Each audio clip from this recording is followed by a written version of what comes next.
Now to women's basketball, the Coyotes at South Dakota are picked to finish 6th in the league this year. Brad, I think they're going to be better than that. Do you? They've had a good early showing. They won at Drake, and as we're going to see here in some of our highlights, they played Creighton very tough at the Dakota Dome.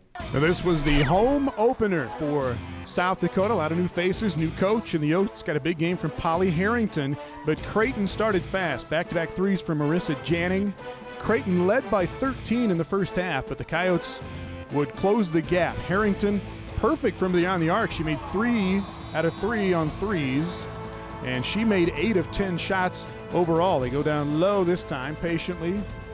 Works it to the hoop. Big game for Polly Harrington with 23 points. Amy Williams saw her team fight their way back after being down in this one. Tempest Wilson on the drive and won. 12 points, 6 rebounds for Wilson. Polly Harrington again, 23 points in 28 minutes for Harrington. And South Dakota got the Creighton lead down to 3 in the second half, but they could not overtake them. Sarah Nelson, 23 points, and the Blue Jays hang on to win it 53-49.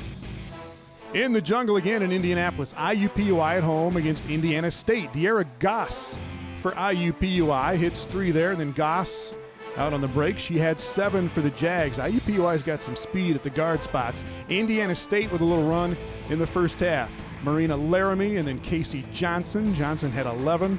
And then Rachel Mahan, she had 15. And Indiana State led 25-24 at the half. But IUPUI behind Karen Nelson. She is a preseason first-teamer, all Summit League selection, scores back-to-back. She had 16. Katie Comello will hit a shot here. She added 16, and the Jags beat Indiana State by 4, 71-67.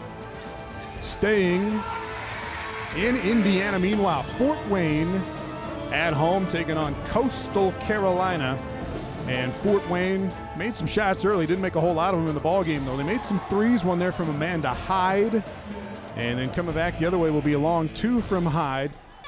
Fort Wayne looks like they're shooting it well here. They didn't shoot it real well for the ballgame, only 33%. They get a 3 from Rachel Mock, but they did D it up in this game after Mock scores here. Fort Wayne led by 1 at the half against Coastal Carolina, and they go on to win this thing with that defense and rebounding. 51-46 is the final. Coastal Carolina goes down against Fort Wayne. Moving to Omaha, the Mavs. Women got off to a hard start this season. They were 4-0, but they got slowed down a little bit in this one against St. Louis. Omaha starts the game making just 1 of 16 shots. St. Louis made theirs. They got out to a 13-2 lead on Omaha. Last week's Summit League Player of the Week, though, Paige Frauendorfer would start to bring Omaha back in the second half. She had 11 points, 7 rebounds. Omaha cut the St. Louis lead to 3. Erica House with a 3 there, but St. Louis hangs on and wins this one 51-42. Omaha's first loss of the season. Omaha got back on the winning track, though, on Sunday, hosting Division II Southwest Minnesota State University. Much better start for Omaha. The Mavs score the first 8 points. They lead 18-8 early in the game. Erica House to Carly Cater to Kathleen Cox for 2. Cox had a season-high 10 points coming off the bench. Allison Nagel for Southwest led all scorers with 19, 3 of them there, but SMUSU barely got to double digits in the first half. Omaha led at 26-10 at the break. They pushed the lead to 32 in the second half. Carolyn Blair Mobley there with a couple of points. And Omaha gets back on the winning track, 63-37. Meanwhile, at South Dakota State, the women there are picked to win the league again. The Jacks will rely on some solid seniors, including a young woman from Jordan, Minnesota, who hopes to have a season full of health and highlights. Well, we saw Leah at a pretty early age again. She was one of those really talented Minnesota players, scored a couple thousand points in her career, really good high school team. I think I had gotten maybe a letter from the women's basketball team, and that's when I started looking into it, and I came on a visit out here actually on my birthday. I remember, I think I've spent every birthday out here since I was maybe 16 or 17.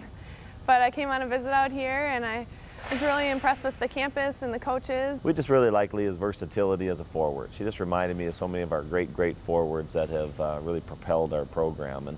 And she fit that mold really well as we watched her probably about her sophomore year and just began the process at that time.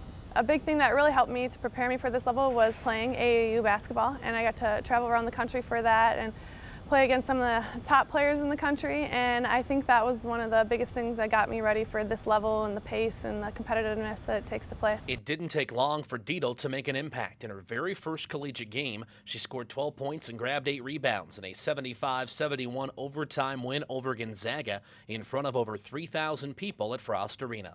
That still, to this day, is one of my favorite games ever, and I remember walking onto the court before the game and looking over being like, wow, we're playing Gonzaga.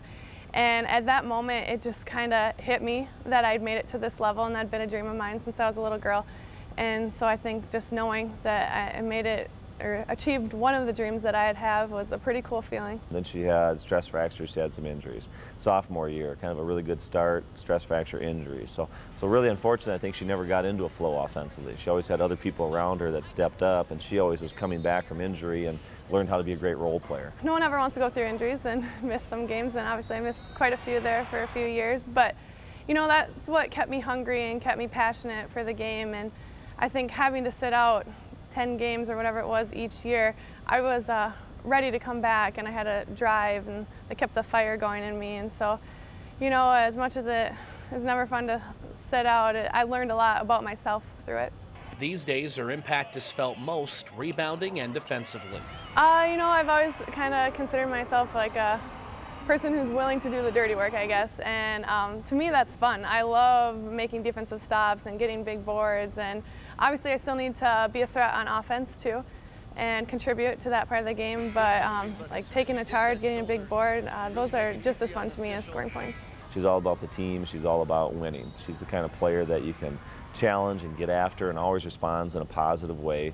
You know, there's no pout in Leah, there's no whine in Leah. She's just a tough-minded person, and we love having her. And Dietel has high hopes after she finishes her degree in the spring of 2014. I'm kind of debating whether to pursue graduate school right away, and if not, I'll look for a teaching job, I guess, and coaching, hopefully. I guess the ultimate goal would be high school, girls basketball, or, I mean, who knows, if I went on and did grad school and was a grad assistant somewhere, we'll see. Dietel and the Jacks are 3-3 so far this season. They host Middle Tennessee this Saturday. The Summer League Women's Player of the Week is Kim Nazanya, the Kansas City senior. Here are her numbers. And when we come back, Fort Wayne starts play in the NCAA volleyball tournament.